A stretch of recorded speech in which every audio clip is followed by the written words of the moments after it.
Mas aí agora resta dúvida. Agora há uma dúvida. A babá vai responder por homicídio qualificado por motivo fútil. Se condenada, pode pegar até 30 anos de prisão.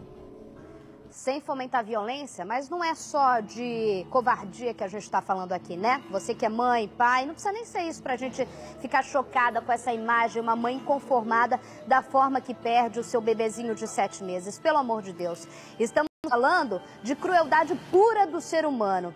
E atenção para o que disse esse pai. Esse bebê já tinha uma marca no corpo, a mãe questionou como toda mãe faria e ela falou que ele tinha caído da cama, é isso? Que tinha, não sabia exatamente o que era e a família acreditou. Por mais necessidade que a gente tenha de deixar os filhos numa creche, seja ela particular, seja uma creche pública, seja com a babá que ganha R$150, seja com a babá que ganha R$2.000, R$1.000, seja com a própria família. Você que é mãe, conhece o corpo do seu filho. A gente conhece cada centímetro. Diante de qualquer desconfiança, não é claro que a gente vai viver a flor da pele, desconfiando de tudo, da avó, do avô, do tio e da tia, mas cabe a gente a integridade física dessa criança, não querendo dizer que esses pais foram omissos, pelo contrário, a dor que eles estão sentindo agora é imensurável, insuportável e de forma alguma eles tiveram culpa. A culpa apenas é dessa sem vergonha que aparece na sua tela, que confessou. E detalhe, voltando a falar o que eu comecei a dizer aqui, aceitar a violência. Mas, minha filha, isso na cadeia, nem para as bandidas que estão lá você vai ser perdoada. Só para deixar no ar. Atenção urgente agora, acidente entre ônibus e caminhão, mais um, gente, a semana toda. Deixou feridos, tá aí as imagens, quem tem as informações para mim é Mônica Chagas. Que violência, Mônica, é BRT? Boa tarde. Boa tarde, Isabelle. BRT, sim, Isabelle. Esse acidente aconteceu na Avenida das Américas, ali na saída do túnel da Grota Funda, na altura Atiba, sentido Alvorada, Isabelle. O motorista do ônibus, né, segundo informações, esse caminhão que acabou tombando seria de São José dos Campos, de São Paulo. O caminhoneiro não conhecia a região. Ele teria feito uma manobra irregular e acabou invadindo a pista do BRT. Segundo informações dos passageiros... Só um minuto, Mônica, claro, sem querer te cortar. Não conhecia a região, não quer dizer que não conhece ler placa. Se fez manobra irregular, estava tentando fazer um jeitinho e acabou, a gente sabe que pela linha expressa do BRT você não pode cortar um lado que é acidente na certa, né? É verdade, Isabelle. Segundo ele, né, parecia que não conhecia a área, mas, né, já sabe que deve ter feito uma barbeiragem, fez aí, que a gente vê. E os passageiros informaram que o motorista foi um grande salvador aí, porque ele brecou, fez se não tivesse brecado bruscamente, como aconteceu, muitas pessoas, esse acidente poderia ter feito outras vidas, né?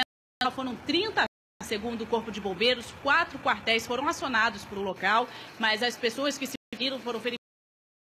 foram levados para o hospital. Uma senhora até falou que tinham grávidas dentro desse ônibus. Meu Deus. Um acidente muito grave de manhã ali na saída do túnel da Grota Funda, Isabelle. E o trânsito complicado. Muito obrigada pelas informações. Está aí as imagens de mais um acidente. Com essas imagens, segura na tela, eu vou fazer um rápido intervalo, mas volto daqui a pouquinho acelerando com muita informação. E você já sabe, eu tô te esperando aqui, tá? Não saia daí.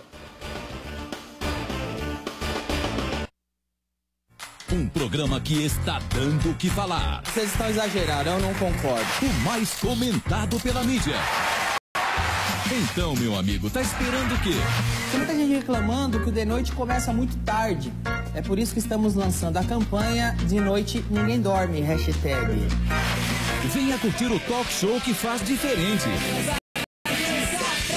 De Noite com Danilo Gentili. Hoje, após a Praça é Nossa, no SBT.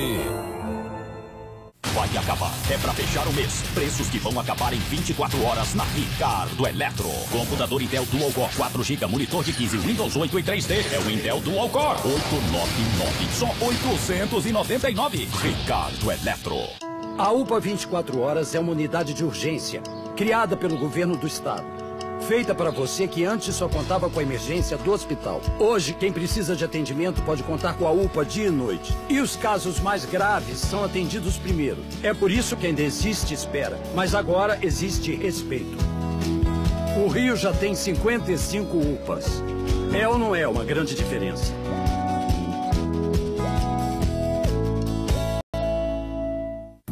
Atenção, confeccionista, não perca essa oportunidade. Moletom flanelado a partir de R$ 15,99. Eu disse R$ 15,99. E mais, temos produtos para a Copa do Mundo. Aproveite.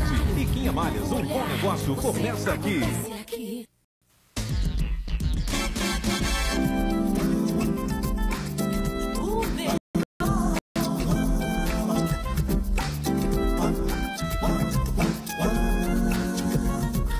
Qualidade aprovada.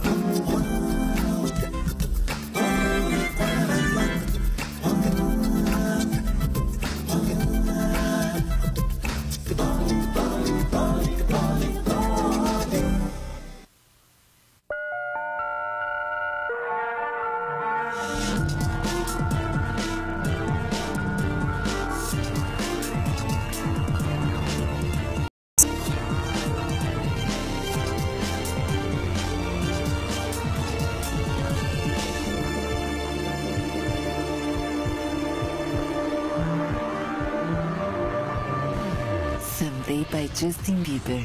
Fale com uma consultora ou consultor Jequiti. Estamos de volta, estamos juntos e agora a informação. Uma das prisões mais esperadas aconteceu. O chefão do tráfico do Complexo da Maré está atrás das grades. Foi um grande susto para os vizinhos de uma cobertura de luxo em Jacarepaguá, onde ele estava escondido. Menor P assistia tranquilamente o jogo do Flamengo quando a Polícia Federal entrou pelo telhado, cortou a luz e deu o bote. Melissa Munhoz, conta pra gente. Era nesse prédio de classe média da freguesia, em Jacarepaguá, que se escondia um dos mais procurados. Aqui é um condomínio tranquilo, é um condomínio que não tem bagunça, não tem nada.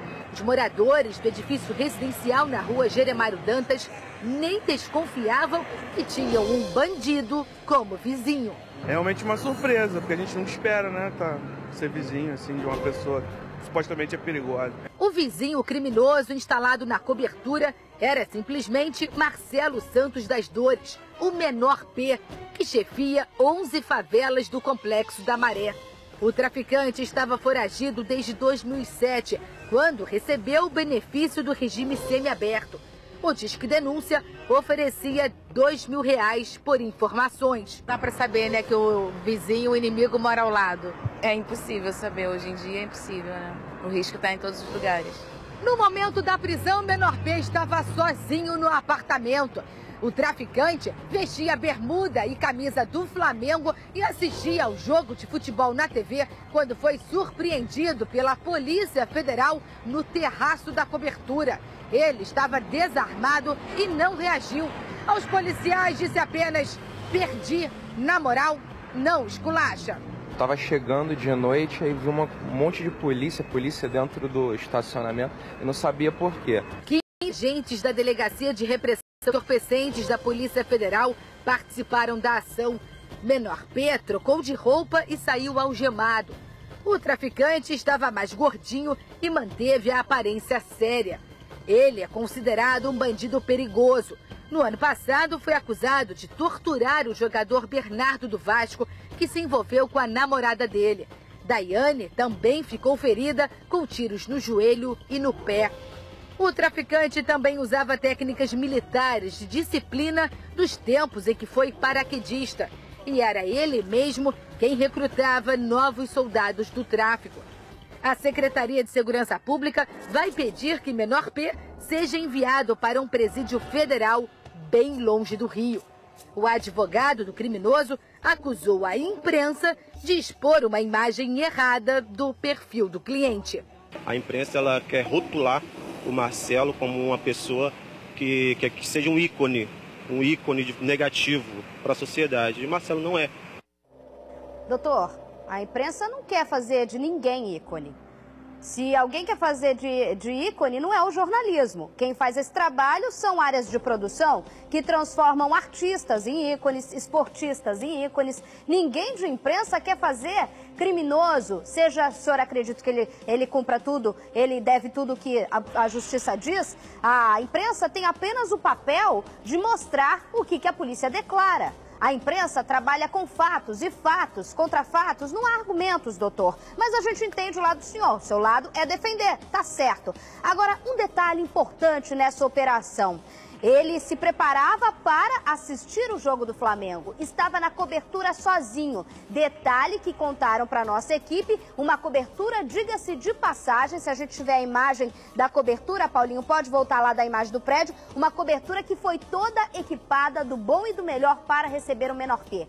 Não estava armado, não estava com nenhum segurança, como é de costume esses chefes do tráfico andarem. Tá vendo aí? É bem no Pichincha, bem na Genemário Dantas, a principal via, uma das principais vias, assim como a Três Rios, ali de Jacarepaguá. Bem fácil de acesso à linha amarela, diga-se de passagem também. Agora, só para fazer um questionamento que eu vou fazer daqui a pouco com a Melissa, que está ao vivo. Ninguém trabalhou nessa prisão, Polícia Civil, Polícia Militar. Mais uma vez foi a base, a origem do nosso secretário de Segurança Pública, que fez uma das prisões mais esperadas, a do Menor P, que muita gente não acreditava. Perdi? Na moral? Não esculacha? Essa foi a frase apenas usada como defesa na hora que ele foi preso. Às escuras, pelos agentes da Polícia Federal. Aí a gente foi atrás do superintendente da Polícia Federal, Roberto Cordeiro, para saber exatamente como que eles deram o bote. A Polícia do Rio de Janeiro estava atrás há muito tempo. Como que a Polícia Federal conseguiu monitorar e prender Menor P? A polícia usou, segundo eles, equipamentos de alta tecnologia para identificar o paradeiro de Menor P. Rodou. Nós acabamos utilizando uma técnica de investigação, que é o VANT, que é o veículo aéreo não tripulado, que basicamente é um avião que consegue voar numa altura que incapacita de quem está sendo vigiado ter a sensação de que esse avião está no local, e com isso a gente conseguiu imagens, trajetos e locais onde ele poderia ser localizado. O local ali talvez fosse estratégico para ele, para a saída dele do Complexo da Maré através de vias rápidas. Então a gente imagina que por isso ele tenha escolhido esse local para em algum momento tentar se esconder.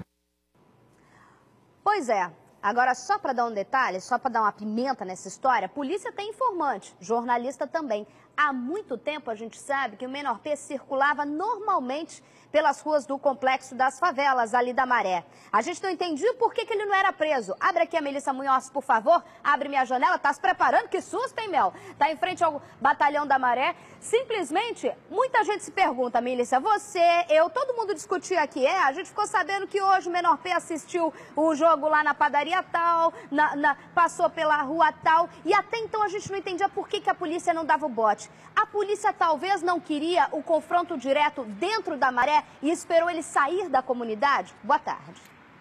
Boa tarde, Isabela. É uma estratégia de serviço de inteligência, já que ele era tão procurado durante tanto tempo. A Polícia Federal rastreava os passos do Menor P há meses. Isso rastreando ligações, seguindo cada passo dele. A gente conseguiu informações lá na frente do prédio hoje de que ele tinha acabado de chegar, quer dizer, ontem na parte da tarde, ao edifício residencial, e aí a prisão aconteceu à noite. Ele realmente foi pego de surpresa, foi uma prisão cinematográfica, como você falou. Os policiais federais desligaram a luz do edifício inteiro, cercaram toda a cobertura que fica no 7º andar. Aliás, são várias coberturas ali. Então, eles pularam para o terraço e no momento em que houve essa escuridão toda, ele saiu da sala durante o jogo do Flamengo para ver o que estava acontecendo no deck, com piscina, realmente uma cobertura de alto padrão, e aí se deparou com os policiais federais, Isabelle. Que sustão da pega, hein, Melissa?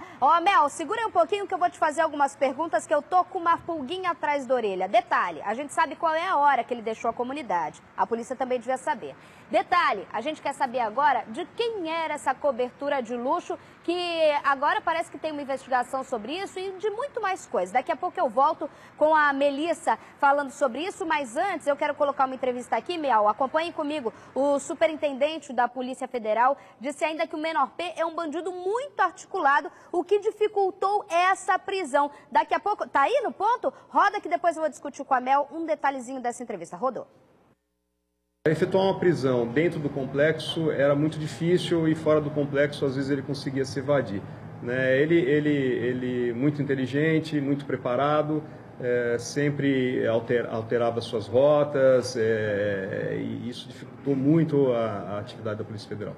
Então a gente acha que com isso a gente, de alguma forma muito firme, muito direta, vai auxiliar nos trabalhos que estão por vir aí de ocupação. Ele teria saído da comunidade, do complexo ali onde ele estava foragido desde 2007, se eu não me engano, não é, Melissa? Ele tinha saído por volta bem de manhã, segundo informações que a gente não pode revelar dentro da comunidade. Melissa Munhoz, esse monitoramento, a polícia também tinha medo que não desse certo, por isso eles esperaram a calada da noite, é isso? Provavelmente, Isabelle, porque olha só, bem aqui atrás fica o Complexo da Maré, a gente está dentro do 22º Batalhão, uma comunidade enorme, um complexo de 15 favelas. Então os policiais estavam monitorando, rastreando para evitar possivelmente realmente essa intensa troca de tiros, deixaram ele quietinho, sair daqui tranquilamente e foram monitorando. E aí, na calada da noite, quer dizer, melhor momento para efetuar essa prisão. Exatamente, eu estou vendo aí ao fundo esse portão. Ô, Mel, muito obrigada pelas informações, mas segura nesse portão, eu tenho uma história como repórter atrás desse portão sensacional. Eu estava atrás do portão todo, não, calma. Eu fui gravar uma passagem, segura aí a imagem que agora eu fiquei até aqui encabulada, né? As palavras pegam a gente, né? Eu fui gravar uma passagem que quando o repórter aparece, fui eu e Luiz Gonzaga. A gente foi pela rua ali para falar sobre o número de moradores do complexo e tal. O portão estava aberto, eu me senti, tô aqui, né, no batalhão. Fui dar um passo para fora, cheguei lá na rua, comecei a gravar, tomei uma fumada do policial, mas literalmente, minha filha, você tá pensando o quê? Quer morrer de tiro? Bandido tá te vendo daqui, vai tomar tiro. Meu filho, foi um carreirão. Se tá ruim pro policial, se o policial manda a gente correr, imagina pra gente, né não? Mas não passa desse portão aí nem a pau, Juvenal. Essa é a história atrás do portão, tá? Por favor. Moradores do Morro São José Operário, na Praça Seca, em Jacarepaguá, colocaram fogo em 3 ônibus e um carro por causa da morte de um suposto traficante. Suposto, porque é aí que mora a polêmica. Veja na reportagem de Cláudia Ramos.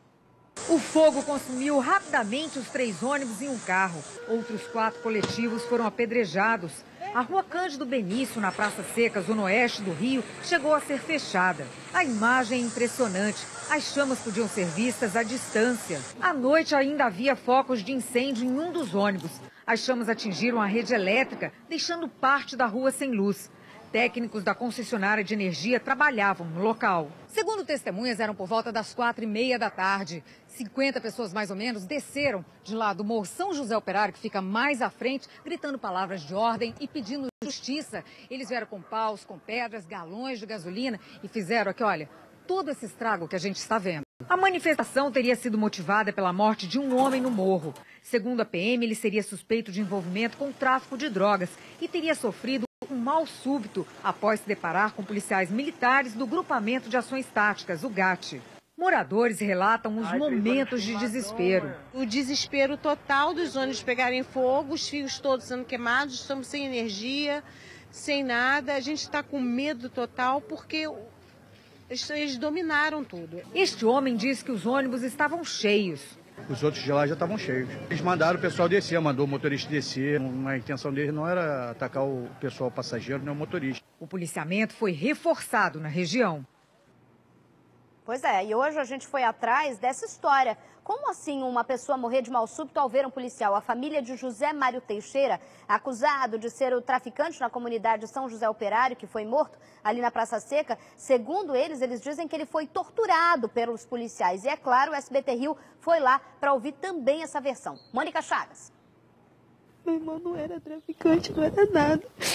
Um rapaz alegre e muito brincalhão. Assim, a família de João Mário Teixeira, de 20 anos, define o rapaz que trabalhava como entregador de quentinha em Jacarepaguá. Foi nesse terreno aqui que os policiais teriam encontrado as drogas e as armas dentro de uma sacola. O terreno fica atrás da casa do João Mário, que morava sozinho aqui no morro do São José Operário, aqui em Jacarepaguá.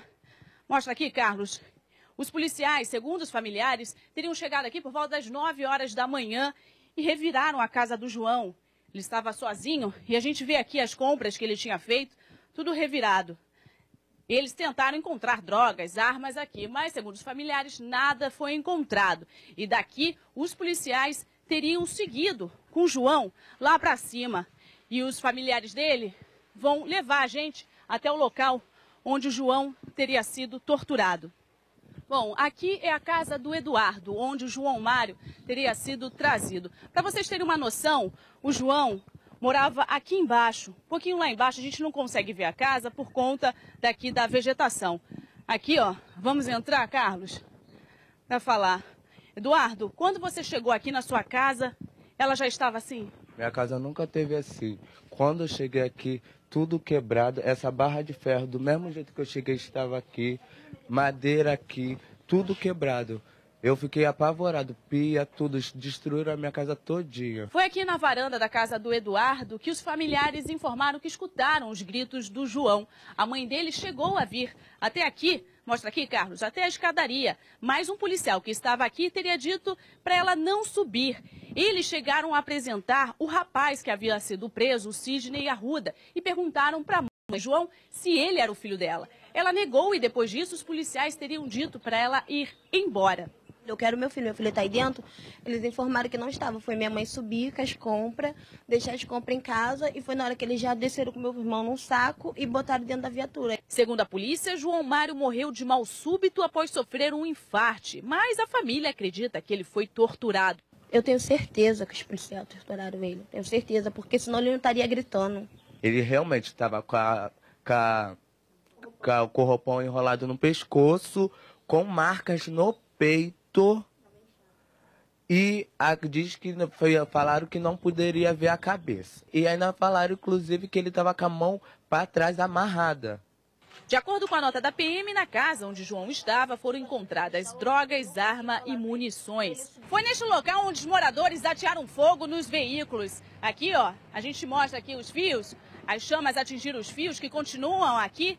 E ali, ó, uma montanha de destroços. João Mário morava no final dessa rua, aqui na Praça Seca. E por conta de mais um protesto envolvendo a ação de policiais, o comandante do 9º Batalhão de Rocha Miranda foi exonerado do cargo. O tenente Wagner Moretson deixa o comando hoje. O 9º Batalhão é o mesmo dos 3 policiais que arrastaram Cláudia Silva Ferreira, pendurada na viatura há 10 dias, e dos 2 mototaxistas que foram mortos por policiais após eles terem confundido uma peça de moto com um fuzil. Esse é o Jornalismo na Veia. Ninguém está aqui, exatamente, vou falar bem de cara limpa, para inocentar quem, segundo os policiais, era envolvido com o tráfico e muito menos para acusar qualquer tipo de pessoa de se morrer como traficante ou até mesmo em relação aos policiais de terem cometido a tortura. Porém, nós vamos atrás dos fatos e também a gente dá voz e vez para quem quiser. Por isso a gente foi ouvir a família do João. A mãe explica muito bem o que teria acontecido. Segundo relatos da mãe, ela ouviu os gritos do filho. A polícia diz que esse moço que aparece na tela para vocês, que era homossexual assumido, teria tido um mal súbito, assustado com a presença dos policiais e com a operação que estava sendo feita ali. Estranho? Sim. Levanta a pulga atrás da orelha? Sim, senhor. Por isso eu peço para conversar com Mônica Chagas, que acompanhou esse caso. Mônica, uma pergunta que eu te faço agora. Eu vi que você explicou muito bem na reportagem, mas eu quero entender. Onde que o João estava quando os policiais encontraram? Por que os policiais cruzaram no caminho do João? Boa tarde. Boa tarde, Isabelle. É o seguinte, na hora que o Sidney, eles prenderam o Sidney Arruda, né, um rapaz que, segundo a polícia, é traficante, o Sidney teria informado onde estariam as drogas. Essas drogas estariam atrás da casa do João, que fica um terreno baldio. Não na casa do João, num outro terreno que a gente viu ali, que é uma vegetação, uma mata só, né? Não, na verdade sim, atrás da casa do João. Esse terreno onde as drogas teriam sido encontradas, teriam sido atrás da casa do João, que mora na parte de baixo. Dentro da casa, não na casa, segundo os familiares, Isabelle. E eu acho o seguinte, Isabelle, uma opinião aqui. Eu acho que se fosse pro rapaz ter se assustado, ter tido algum mal súbito, ele teria tido na hora que os policiais invadiram a casa dele, segundo a família relatou, que eles chegaram à casa do rapaz, que ele mora na parte baixa da comunidade, invadiram a casa dele, revistaram, né, reviraram a casa dele, como a gente mostrou aí na matéria, e depois eles teriam levado o João para uma outra casa, que é a casa do Eduardo, que apareceu aí na imagem, que fica um pouco mais na parte alta. Onde ele teria sido encontrado morto, né? Agora, existe um detalhe muito importante nessa história, o Moretson, que a gente já conversou com ele ao vivo aqui, atende muito bem o comandante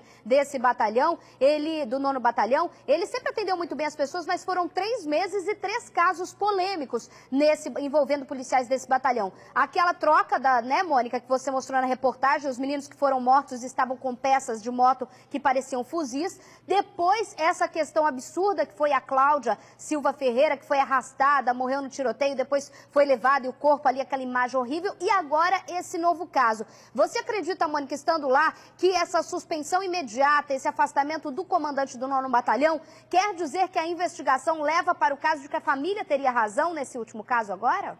Eu acredito que sim, Isabelle, acredito que sim. Os familiares todos quiseram falar, os moradores estavam ali mostrando que era um rapaz, que o João Mário era um rapaz muito feliz, alegre, que não tinha nenhum envolvimento com tráfico. Até parece nem que problemas de saúde? Nem problemas de saúde. Até a irmã dele falou o seguinte, que ali, a gente sabe que ali no São José Operário tem tiroteio, né? Constantemente tem tiroteio. E ele, se fosse para ter algum problema, né? De ter mal súbito, assustado com alguma situação, ele poderia ter tido antes, né, Isabelle? Mas é claro que a perícia vai mostrar, a perícia que vai fazer, a gente não pode fazer um pré-julgamento agora, tem todas as marcas pelo corpo, basta agora a gente esperar o laudo que deve sair em 30 dias. Agora estão me gritando aqui, urgente, uma última informação de acordo. É isso, Natália? A Natália tirou aqui, gente, de acordo com um comunicado interno da PM, quem assume agora o comando do 9º Batalhão, o batalhão de Rocha Miranda, é o tenente-coronel Luiz Otávio, que comandava o 4º Batalhão de São Cristóvão. Repetindo informação de primeira aqui para vocês, quem ali é Luiz Otávio, o comandante, esse é o Moretson, que acaba deixando o batalhão depois desse 3º episódio. Quem acaba de assumir o 9º Batalhão agora é o ex-comandante do 4º Batalhão aqui de São Cristóvão, coronel Luiz Otávio. Tá dada a informação aqui, tenho muito mais coisas para dar para vocês, por isso vou vir com a Zane. 4 pessoas ficaram feridas e um traficante morreu após troca de tiros entre traficantes e policiais militares na favela Vintém. A Mônica Chagas também foi atrás dessa história, veja.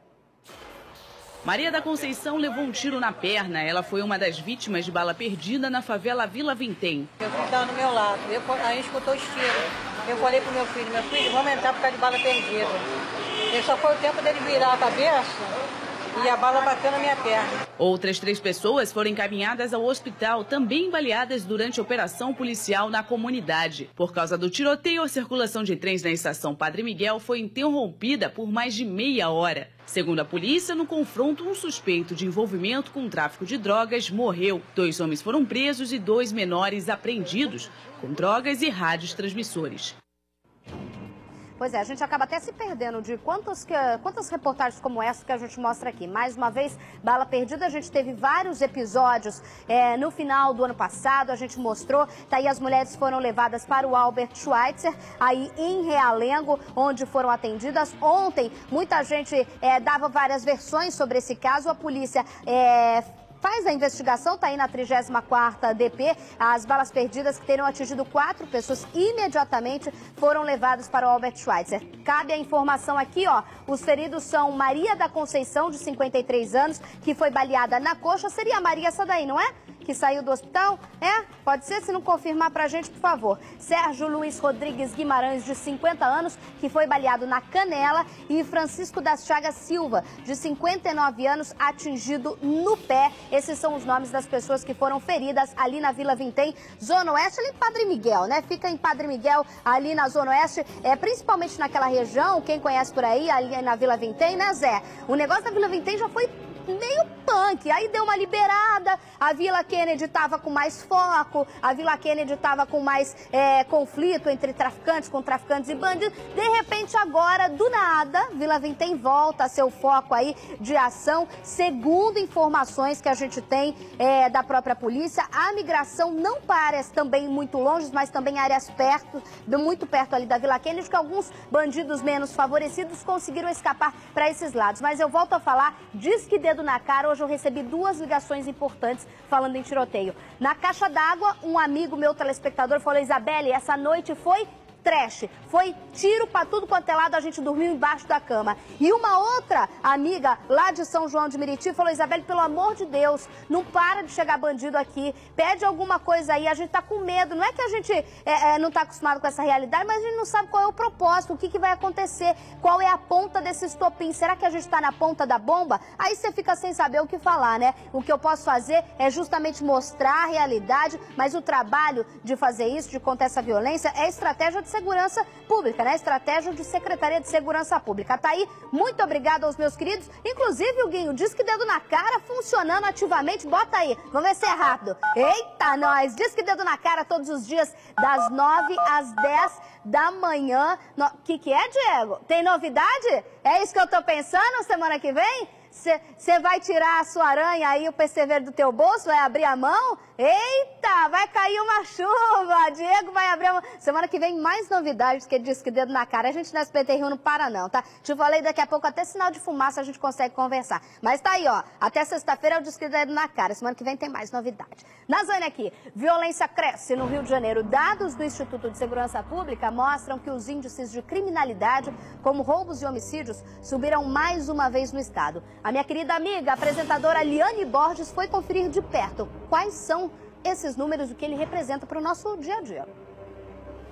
Os dados são de janeiro e chamam a atenção para a violência crescente. Em todo o estado, os roubos de veículos aumentaram 65%.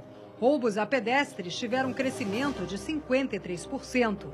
O número de homicídios dolosos, quando há intenção de matar, subiu 18%.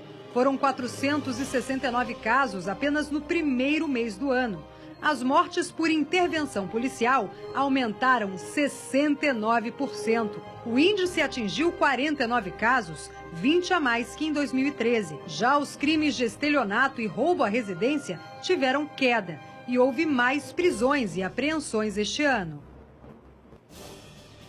Pois é, você viu aí que são dados importantes, principalmente segundo os próprios policiais, justamente estratégia de segurança nas ruas. A grande preocupação hoje do cidadão, principalmente, e eu acredito, eu espero que também seja de quem senta na mesa, de quem bota no plano o mapa da violência no Rio de Janeiro, não é só essa questão, isso está com as áreas agora mais cabeças, vamos assim, da Secretaria de Segurança Pública, que é justamente conter o conflito nas áreas já de risco. Agora, a grande preocupação da gente como cidadão, de qualquer um hoje, é a rua. O que acontece no dia a dia de quem vai para casa a pé, de quem pega ônibus, de quem tem carro, é justamente roubo, assalto na rua que está aumentando sim. Por isso é importante, eu peço para vocês, seja um celular, minha gente, roubar um celular da tua mão no ônibus, o que for, é importante você fazer o registro na delegacia, porque esses dados, quando chega lá para a secretaria, seja um carro roubado ou um celular roubado, ele é um número importante, é igual na hora de plantar uma estratégia, seja no seu bairro, seja na sua rua,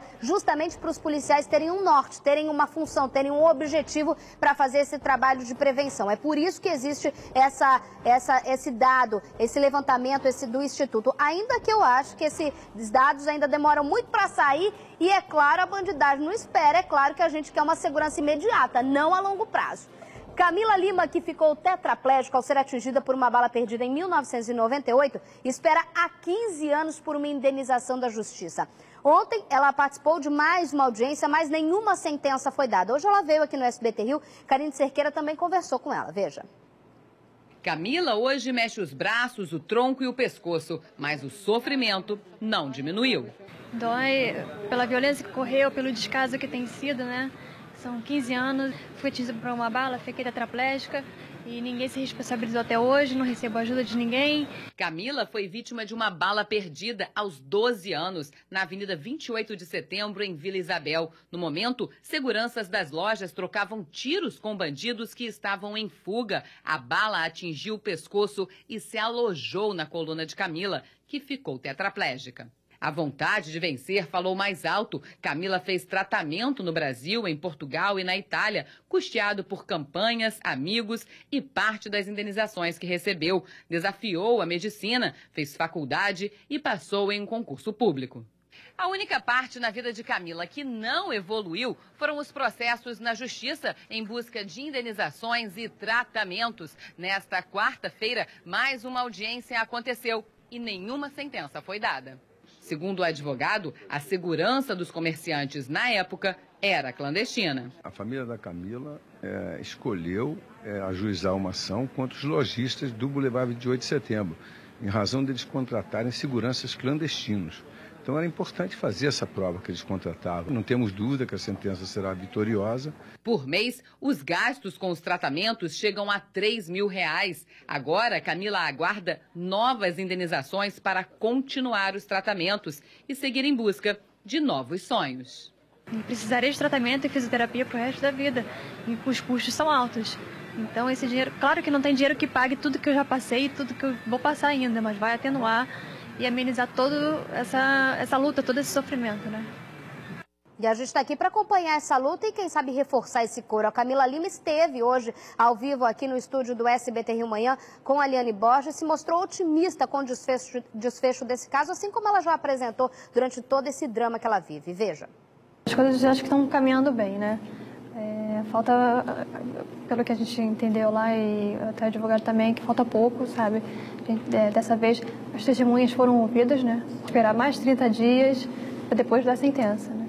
E o Estado se omitiu? Por que o Estado... Não, o Estado não. O Estado tira o corpo fora. Diz que não pode estar presente, oferecer segurança em todos os locais e também não oferece tratamento, né? Os hospitais estão abandonados, o número crescente de vítimas. Esse implante mesmo que eu fiz na época foram 35 mil euros e o governo também não arcou com nada, disse que era pesquisa, então eles não podiam também pagar por ser pesquisa. Que vergonha, não? Não dá segurança para uma menina de 12 anos na época de andar pelas ruas 28 de setembro, Vila Isabel, hein? Lembra quando isso aconteceu? Ficou bem marcado na história de violência do Rio de Janeiro. Aí a imagem do momento quando ela foi atendida, eu me lembro muito bem que ela só dizia assim, ainda com menina, eu só senti uma queimação muito forte nas costas e naquele momento eu sabia que tinha sido atingida. Não dá segurança antes, não dá a fiscalização, porque segundo as testemunhas existiam seguranças ali, legais, no meio da rua, sabe-se lá o que ainda continua na justiça o processo e depois ainda se omite diante de um fato dramático como esse, né? Se não fosse para deixar o leite ferver, pelo menos que limpasse a merreca que aconteceu aí. E até agora, 15 anos depois, ainda uma jovem como essa tem que lutar muito, né? Tem que ter muita força de vontade. Olha só, Camila, a gente está aqui, ó, tamo junto com você, que injustiça a gente não engole não, e omissão muito menos. Moradores da Ilha do Governador estão assustados com o aumento da violência no bairro, por ali. O comando de policiamento da área confirmou a migração, sim, de bandidos de outras regiões para o local. A reportagem é dele, tava demorando para aparecer, hein? Daniel Penaferme. Pelas ruas da Ilha do Governador só se fala na violência. Menos no mês já foram 2 casas assaltadas no Jardim Guanabara. Não adianta ter muita polícia no horário e no restante não ter nada. Madrugada aqui fica largado. Entendeu? Assalto de carro todo dia. Dados do Instituto de Segurança Pública apontam que crimes como o roubo a pedestres, os roubos de veículos e os homicídios aumentaram e muito aqui na Ilha do Governador no período de 2012 a 2013. E neste ano a situação não é diferente. Em janeiro, por exemplo, houve 4 vezes mais assassinatos do que em janeiro do ano passado. E a tendência é tudo isso piorar se nada for feito. Até porque, segundo a polícia, criminosos de outras regiões da cidade, principalmente do Complexo da Maré, estariam migrando aqui para a Ilha do Governador. Eles estão tentando invadir algumas casas e estão tentando aumentar o tráfego aqui nessa localidade. E além disso, estamos verificando também informações do nosso serviço de inteligência e dão conta também dessa possível migração. Ontem, policiais militares do 17º Batalhão fizeram uma operação na comunidade da Vila Joaniza. Houve intenso tiroteio. A população ficou ainda mais assustada. Eu e minha esposa aí ficamos refugiados no quintal, nos fundos. O tráfico na ilha é comandado pelo traficante Fernandinho Guarabu, um dos mais procurados do estado. Ele conta com um verdadeiro arsenal composto de mais de 200 fuzis, além de granadas e outras armas. Para financiar tudo isso, o bandido pratica extorsão a motoristas de vans e combis, que chegam a pagar até R$350 por semana para o traficante. Isso segundo informações dadas pela própria polícia, tá, gente? Só para deixar claro. O grande problema, segundo os moradores da ilha, também são pequenos furtos e bloqueios feitos em ruas principais, onde são feitos realizados arrastões que a gente tem visto e noticiado aqui na Ilha do Governador. E também, é claro, não só falando da Vila Joaniza, que está aí na sua tela, que a gente recebeu uma moradora que falou sem ser identificada, que não aguenta mais o aumento da criminalidade, não só no asfalto, mas criminalidade dentro da própria a comunidade. Tem também ali o Dendê, onde a gente sabe, até tinha grandes bailes conhecidos, que falava lá, tinha aquela faixa. Lembra que a gente fez uma reportagem aqui, Zane? Que era funk do Guarabu, era uma coisa assim, lembra que proibiram? A polícia chegou a proibir esse tipo de baile. Da última reportagem que a gente fez aqui, foi na saída desse baile, que justamente bandidos foram presos com um arsenal na semana passada, ou foi essa semana ainda? A gente está na quinta-feira, foi essa semana ainda que um bando de gente foi preso com um monte de arma dentro do carro, lembra? Agora estamos desafiando aqui, joga aqui, Huguinho, o disque dedo na cara, por favor, na tela, diz que eu tô cegueta e que eu não li o disque dedo na cara porque eu não enxergo. Vocês também são sacana, vou ter que ver aqui, ó. É 992215811, 992215811, viu? Não tô cegueta ainda, quando eu estiver assim, aí o bicho vai pegar. Não uso lente de contato, vou colocar o óculos.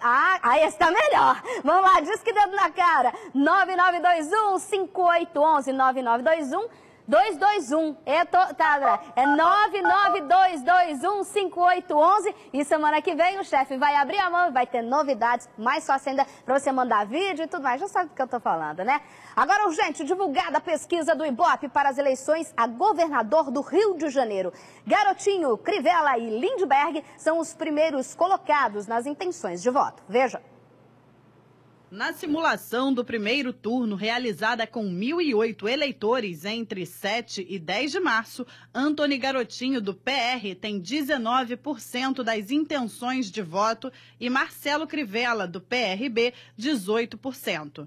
Em seguida, vem Lindbergh Farias, do PT, com 13%, e Luiz Fernando Pezão, do PMDB, com 6%. Na simulação do segundo turno, Crivella aparece à frente com 28% e Garotinho em segundo, com 24% das intenções de voto. Contra Lindbergh, Crivella venceria por 31% a 20%. Contra Pezão, a vantagem seria de 36% a 13%. Na pesquisa do Ibope, votos brancos e nulos somam 35% e indecisos 8%. Esse levantamento foi encomendado pelo Sindicato Nacional dos Condutores da Marinha Mercante e foi registrado no TRE do Rio de Janeiro. Olha só, eu vou para um rápido intervalo e por falar em sucessão estadual, hoje aqui no SBT Rio, a gente vai receber na nossa série de pré-candidatos o pré-candidato do PT ao governo do Rio, senador Lindbergh Farias. Não saia daí, a gente volta já já.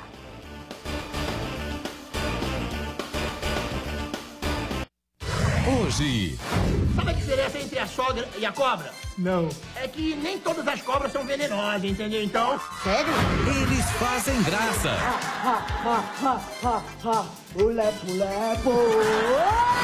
E você curte pra valer. Romário, é verdade que você estava saindo com um travesti? Eu saí com transexo. Quem sai com travesti é o fenômeno. A praça é nossa. Hoje, 15 para as 11 da noite, no SBT. Comecei a trabalhar na Jequiti, estava grávida da minha filha. Então vai fazer 7 anos que eu estou na Jequiti, a mesma idade que ela vai fazer também. Aí quando começou a passar o comercial, me interessei, então meti a cara e tem que dar certo, não pode nada errado. Tô aí, até ano. Meu marido tem o trabalho dele e eu tenho a Jequiti. A parte financeira tá, o negócio tá bom. Olha que legal! Por que você não vem ser um consultor ou uma consultora da Jequiti?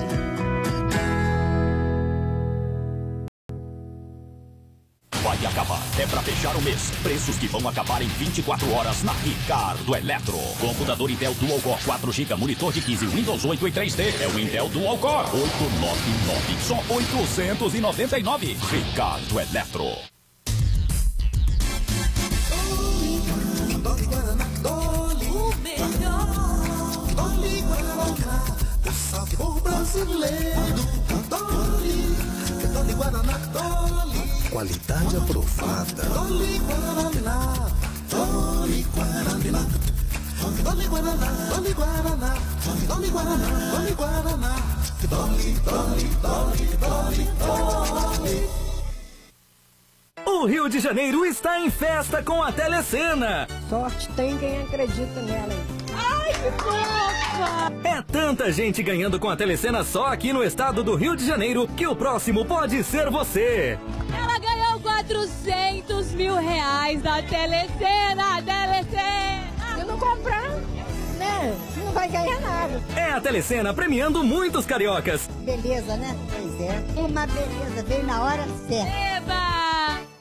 Menino Menino de Ouro. Edmilson e Zete jogam duro com os garotos. Pelo amor do meu pepino, hein? Eles vão vir mordido. Na prova do capitão Célio Silva, o canhão do Brasileirão dá a dica. Aqui é muito mais precisão do que força. Menino de Ouro. Neste domingo, 10 da manhã, no SBT. Oferecimento Chamito. Chamito é da Nestlé.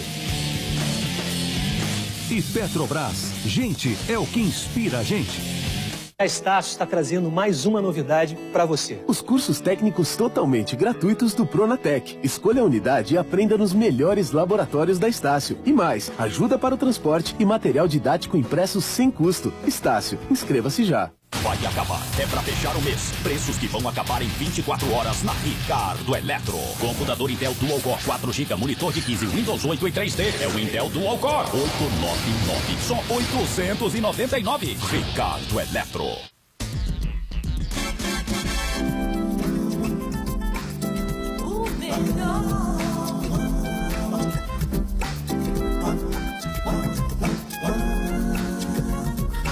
Qualidade aprovada.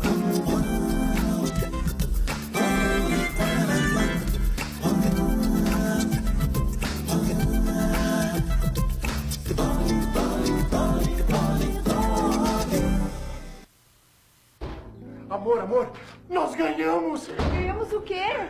Eu comprei uma telecena, raspei e ganhei uma casa e mais 100 mil reais! Como assim? Eu passei na lotérica pra pagar umas contas e comprei uma telecena e olha só o que aconteceu! Nossa, isso vai mudar a nossa vida! Ai, agora que a gente vai ter a nossa casa, a mamãe vem morar com a gente, né? Amor, a casa é pra gente, mas com 100 mil reais, a sua mãe vai ter vida de rainha. Compre já a Telecena. Com ela, sua vida pode ser bem melhor. Tamo de volta, tamo junto, você tá vendo já o estúdio recheado, todos apostos, e hoje o SBT Rio recebe o pré-candidato do PT ao governo do Rio de Janeiro, o senador Lindbergh Farias. Participam dessa entrevista também o nosso editor-chefe do SBT Rio, Humberto Nascimento, voltando às entrevistas. O Humberto tá aqui com a gente e também a nossa colega, a Luísa Bustamante, que é do jornal O Dia, tá participando aqui com a gente. Mas eu já vou começar com a primeira pergunta, tá, Lindbergh? Boa tarde para o senhor também, muito obrigada pela participação. A primeira pergunta é a seguinte: sai ou não sai, quem te quer como candidato e quem não te quer como candidato, dentro do próprio aliados, partidos e tudo mais? Olha, o PMDB queria impedir minha candidatura. Na verdade, eles estão querendo ganhar a eleição por WO, né? Mas a candidatura nossa está consolidada, foi uma decisão do presidente Lula, já tiramos aqui na direção estadual do PT, e eu hoje acho que eu sou o candidato mais competitivo para derrotar o ex-governador Antônio Garotinho, que lidera as pesquisas. Mas eu vi, inclusive, você anunciou as pesquisas ali, desses candidatos eu sou o menos conhecido. Eu tenho certeza que quando a campanha começar, a nossa campanha cresce.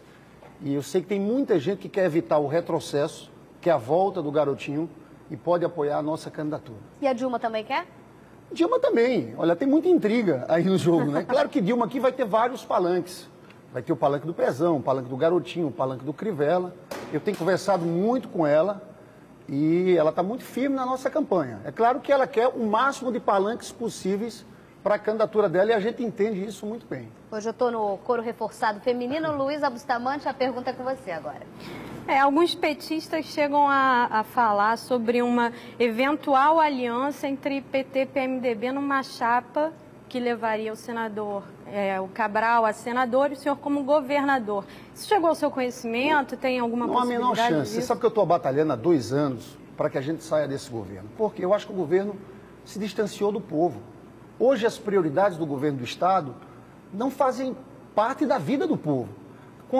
Fizeram a reforma do Maracanã, gastaram 1 bilhão e 200 milhões de reais na reforma do Maracanã. Só que estão esquecendo coisas básicas. A saúde, a falta d'água. Nós estamos vivendo a maior falta d'água em 30 anos no Rio de Janeiro. As pessoas da Baixada estão sem água há 3 meses. Está havendo manifestação, Isabela, em tudo que é lugar na Baixada. A imprensa pouco está cobrindo. A gente cobre. Eu sei que vocês cobrem, mas os grandes jornais não estão cobrindo. Todo dia fecham o Washington Luiz, a Dutra. Falta d'água de 3 meses. Esses trens da Supervia completamente abandonados. Eu vejo essa obra do Porto Maravilha, por exemplo. Eles conversaram com todo mundo, com as empresas, só não pensaram numa coisa, na vida do povo. É como se estivessem fazendo para o Rio do cartão postal. Mas, por outro lado, um trabalhador de Nova Iguaçu que gastava 1h30 de ônibus vindo para o centro do Rio de Janeiro, está gastando 3 horas, 3 horas e meia. A vida cotidiana está um inferno. Então, eu diria o seguinte, que a nossa grande meta agora é inverter as prioridades, cuidar da vida das pessoas. E o Rio não é só Barra da Tijuca, a Zona Sul. Tem que se olhar para o subúrbio, para a Baixada, para a Zona Oeste, Bangu, Campo Grande, para São Gonçalo, para o interior. Porque se você olha hoje para o governo do Estado, parece que só existe a Barra. O metrô vai de Ipanema para Barra, os BRTs vão para Barra. Eu digo isso não é nem bom para o morador da Barra, porque a vida lá está virando um inferno também. Na verdade, só é bom para os especuladores imobiliários, para as grandes construtoras. E eu vejo o seguinte, estão gastando 8,5 bi nesse metrô de Ipanema para Barra. Com 4 bi, você transformava os trens da Supervia, que cortam o subúrbio e vão até a Baixada, em metrô de superfície. Mas, senador... Pode falar, Humberto. O senhor disse que o governo Cabral se distanciou da população e tal. O PT, até pouco tempo, fazia parte do governo. Precisou demorar 7 anos para perceber esse distanciamento. Não é cômodo agora passar para o discurso de oposição, já que o governo está em queda? Mas, Humberto, quanto a mim, todo mundo sabia. Eu estou querendo sair desse governo há muito tempo. E sempre o Cabral apelava para o governo federal, para Dilma, presidente Lula, é aliança nacional. Esse era o grande argumento. E eu sempre estava querendo sair por isso. Por exemplo, professores. Nós do PT temos uma relação histórica com os professores. Não dá para tratar professor daquela forma. Colocaram a polícia em cima, não foi de black bloc, foi em cima dos professores. Então, eu estou batalhando isso há muito tempo. E eu sei que Lula, como presidente, foi um presidente que olhou para os mais pobres, olhou para o povo trabalhador. O que eu quero passar agora é isso, a gente precisa de um Rio para todos. E nós queremos olhar para todo o Rio de Janeiro. Eu falava do metrô, eu dou outro exemplo a vocês. O Rio é o único lugar que 4 vem antes de 3. Sabe qual era o metrô, a linha 3? Era que ligava para São Gonçalo. Pularam para a Barra da Tijuca. Então eu acho que a gente tem que ter um olhar mais equilibrado. E é por isso que o PT vai ter uma candidatura aqui no estado do Rio de Janeiro. Você é democrática também? Eu ia fazer a pergunta, mas eu passo a Luísa. Bom, pois não. Senador, seguinte, o senhor chegou a ter conversas com o Eduardo Campos, do PSB, né, que é pré-candidato à presidência da República também. A presidente Dilma e o presidente nacional do PT, Rui Falcão, dizem que não há possibilidade de um palanque duplo no Rio de Janeiro. Como que o senhor avalia isso? Essas conversas com o Eduardo Campos, elas realmente aconteceram? Olha, eu estou querendo fazer uma grande frente pelo Rio. Por quê? Tem um grande desgaste do governador Sérgio Cabral e do candidato dele. Não decola nas pesquisas. Está com 6%. E olha que é uma estrutura gigantesca, dinheiro, campanhas publicitárias, e não decola. Por outro lado, as candidaturas que estão postas são candidaturas também atrasadas, antigas. Então eu estou querendo aqui criar uma aliança mais ampla. Tenho conversado muito com o nosso presidente do partido, Rui Falcão, mas isso ainda vai depender. Nós temos até junho. Eu acho que muita coisa ainda vai acontecer daqui para frente. E eu estou falando muito de programa. Por exemplo, tem um debate no Rio de Janeiro agora sobre as UPPs, a questão da maré. Eu estou convencido que o princípio unidade de polícia pacificadora tem que ser transformado. Para a gente tem que ser unidade de política pública. Não pode se entrar só um exército de soldados. Tem que entrar um exército de médicos, de professores, tem que ter escola de horário integral, curso de formação profissional, atividades culturais, audiovisual. Aquele tem que ser um espaço vivo. Eu estou muito preocupado com o rumo da política de segurança aqui no Estado, Humberto. Você está querendo... Sim, falar sobre justamente isso. Da UPP, temos 3 minutos. O senhor já tinha anteriormente falado que, se fosse eleito, manteria o secretário de Segurança, José Mariano Beltrame. Mudou alguma coisa nesse pensamento em função dos últimos acontecimentos, dessa crise das UPPs? Mudou. Primeiro porque ele disse que ele vai encerrar o trabalho dele aí agora, e da nossa parte também esse é um assunto anterior lá atrás. Porque eu estou achando que agora a gente tem que fazer também uma reforma na polícia. Eu acho que a gente tem que salvar esse projeto fazendo 2 coisas. Primeiro, transformando em unidade de políticas públicas, entrando em educação, saúde, saneamento básico. Segundo, mudando a postura da polícia. Que postura? Olha, eu defendo a tese da desmilitarização. Hoje essa polícia que está aí está preparada apenas para combater o inimigo. Só que os trabalhadores que moram nas comunidades não são inimigos. A polícia tem que ganhar a comunidade para o seu lado. Infelizmente, não está acontecendo. Eu tenho reclamado, por exemplo, está havendo um mandato coletivo de busca e apreensão. Estão entrando na casa de todo mundo. Não pode ser assim, pé na porta. Você sabe que tem traficante também em Ipanema. Alguém, por acaso, ousa dar um mandato coletivo de busca e apreensão para a polícia entrar a qualquer hora do dia na casa de todo mundo em Ipanema? Não. Vocês vejam, prenderam o menor P. Prenderam como? Investigação da Polícia Federal. Então tem que mudar a forma da polícia se relacionar com os moradores das comunidades. 99% são trabalhadores honestos. Essa é a forma de salvar o projeto.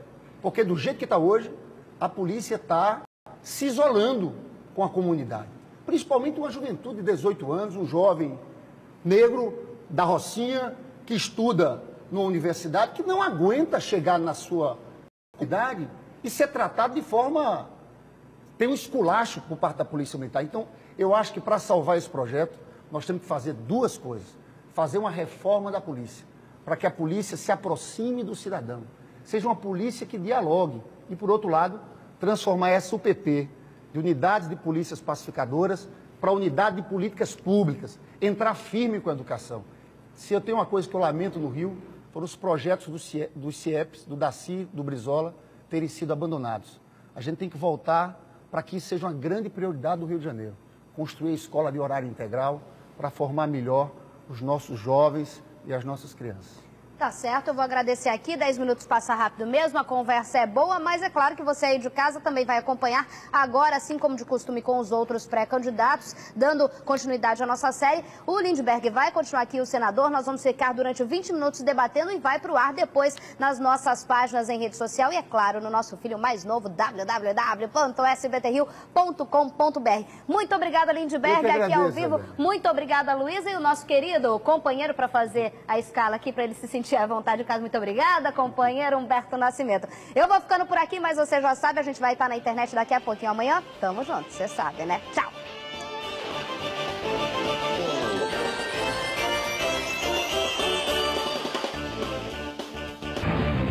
SBT Rio. Oferecimento. Aniversário Presunic. Nossas ofertas invadiram a cidade. Anhanguera, você faz, a transformação acontece.